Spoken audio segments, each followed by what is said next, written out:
माननीय खरगे साहेब, पवार साहेब, राहुलजी, व्यासपीठावरील सर्वच मान्यवर आणि जमलेल्या माझ्या तमाम देशभक्त, देशप्रेमी बांधवांनो, भगिनींनो आणि मातांनो, राहुलजी, तुम्हाला मी खास धन्यवाद देतोय, अभिनंदन करतो, कारण तुम्ही आपल्या भारत जोडो यात्रेची सांगता महाराष्ट्रामध्ये आणि मुंबईमध्ये करत आहात. आणि जसं आता पवार साहेब म्हणाले, हीच ती मुंबई आहे ज्या मुंबईतून महात्मा गांधीजींनी 42 साली इंग्रजांना चले जाओ सांगितलं होतं. आज जी काही हुकुमशाही दिल्लीमध्ये आपल्याला लोकशाही मारण्यासाठी टपलेली आहे, तिला तडीपार करण्यासाठी आपण शिवाजी पार्क निवडलं. त्याच्याबद्दल मी तुम्हाला खास धन्यवाद देतो. खरं पाहिलं तर हा एक फुगा आहे, भाजपा एक फुगा आहे.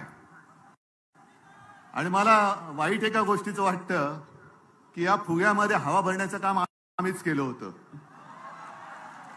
संपूर्ण देशात त्यांचे 2 खासदार होते, त्या फुग्यामध्ये आम्ही हवा भरली आणि त्यांच्या आता डोक्यामध्ये हवा गेली. काय त्यांची स्वप्न. मला सुद्धा विचारतात तुमच्या किती सीट्स येतील. त्यांना विचारलं ते म्हणतात 400 पार.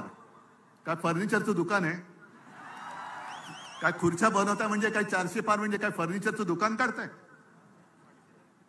पण ही लढाई तुम्ही पाहिला असाल, आज देशभरातून सगळ्या राज्यातून महत्वाचे नेते इथे आलेत. आणि आपल्याला असं वाटत असेल की ही परिस्थिती केवळ महाराष्ट्रामध्ये आहे, तसं नाहीये. काश्मीर पासून कन्याकुमारी पर्यंत ही परिस्थिती सगळी सारखीच आहे. ज्या वेळेला मला आठवतंय की आपण पहिल्या प्रथम ही इंडिया आघाडीची बैठक घेतली, तेव्हा मोदीजींनी सांगितलं होतं ही विरोधी पक्षांची बैठक आहे. आम्ही विरोधी आहोत, जरूर आहोत, पण आम्ही विरोधी आहोत ते हुकुमशहाच्या विरुद्ध आहोत. आम्ही हुकुमशाहीची विरुद्ध आहोत.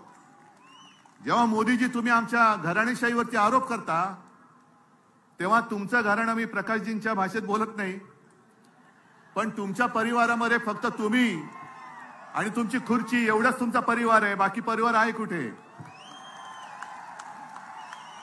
आणि ही जी आपण लढाई लढतोय ती लोकशाही वाचवण्याची आहे, संविधान वाचवण्याची आहे. ज्या संविधानाबद्दल शिवसेना प्रमुख नेहमी सांगायचे की याची सुरुवात कोर्टापासून करा. कोर्टामध्ये ज्या वेळेला एखादा साक्ष द्यायला येतो किंवा कोर्टामध्ये एखादा काही स्टेटमेंट द्यायला येतो, तेव्हा जो येतो तो त्याच्या धर्मग्रंथावरती हात ठेवून शपथ घेतो. ते बाजूला करा आणि आपल्या देशाची जी घटना आहे डॉक्टर बाबासाहेब आंबेडकरांनी लिहिलेली, त्या घटनेवर हात ठेवून शपथ घ्या. हे त्या घटनेचं महत्व आहे. आणि यांना 400 पार त्याच्यासाठी पाहिजे, हे आता स्पष्ट झालेलं आहे. कारण त्यांचेच एक मंत्री, मला जर मी विसरलो नसेल तर आनंद कुमार हेगडे, तेच बोललेत की आम्हाला घटना बदलायची आहे म्हणून 400 पार करायचंय. तुम्ही किती जण बातम्या वाचता मला कल्पना नाही, पण काल मी एक लोकसत्तामध्ये बातमी वाचली, रशियामध्ये निवडणुका चालल्यात. पुतिन आणि त्यांच्या विरोधात कोण आहे? कोणीच नाहीये. कारण जे विरोधक होते एक तर तुरुंगात आहेत आणि बहुतेक सगळे देशाबाहेर त्यांनी तडीपार करून टाकलेले आहेत. लढायलाच कोणी नाहीये. पण दाखवतात कसं, मी बाबा लोकशाही मानतो, बघा मी निवडणूक घेतली, मला कोण समोर उभंच नाहीये तर मी काय करू. ही अशी सगळी परिस्थिती पाहिल्यानंतर आज आपल्या समोर एक वेळ येऊन ठेपलेली आहे. जे मी नेहमी सांगतो की देश हाच माझा धर्म आणि देश वाचला तर आम्ही वाचू. आपली ओळख, व्यक्तीची ओळख ही देश असली पाहिजे. देशाची ओळख ही व्यक्ती होता कामा नये. कोणी किती मोठा असला तरी त्याच्यापेक्षा मोठा माझा देश आहे, माझं भारत सरकार. आणि हे जे आता जाहिरात करतायत मोदी सरकार, म्हणजे तुमच्या डोक्यामध्ये काय माझ्या देशाचं नाव बदलण्याचं स्वप्न आहे? हे माझ्या देशाचं नाव आहे आणि आजपर्यंत आपण अनेक अनुभव घेतले. असं काही वेळेला वाटत होतं की देशासाठी एक मजबूत सरकार पाहिजे, पण आता आपल्याला अनुभवानंतर कळलंय आपलं युतीचं सरकार होतं, अटलजी पंतप्रधान होते, सगळेच त्याच्यामध्ये होते. एनडीए तेव्हा एक छान असं वातावरण होतं. ममता, समता, जयललिता आपण सगळे एकत्र होतो आणि अटलजीने उत्तम प्रकारे आपलं सरकार चालवलं होतं. त्याही वेळेला देशाची परिस्थिती इंडिया शायनिंग, फील गुड असे दिवस होते. मग नरसिंहरावजी आले, त्यांनी चांगलं सरकार चालवलं. मनमोहनजी आले, त्यांनी चांगलं सरकार चालवलं. आणि आता हे जे आले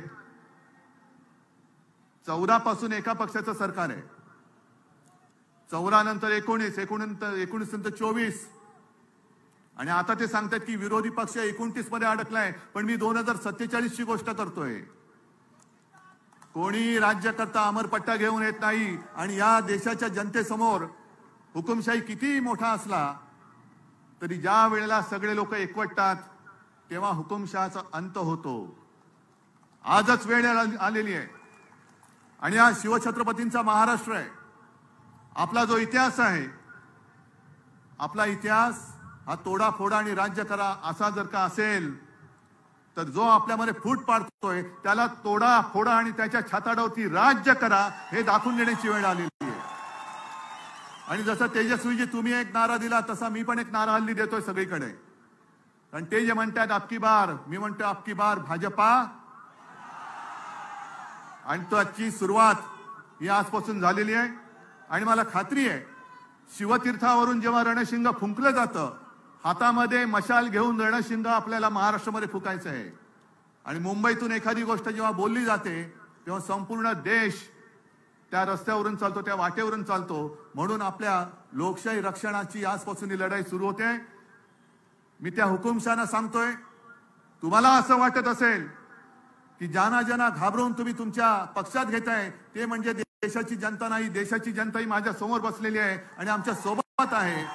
आणि तुम्ही किती अत्याचार करण्याचा प्रयत्न करा, तुम्हाला तोडून मोडून टाकल्याशिवाय राहणार नाही ही शपथ घेऊन आम्ही मैदानात उतरलेलो आहोत.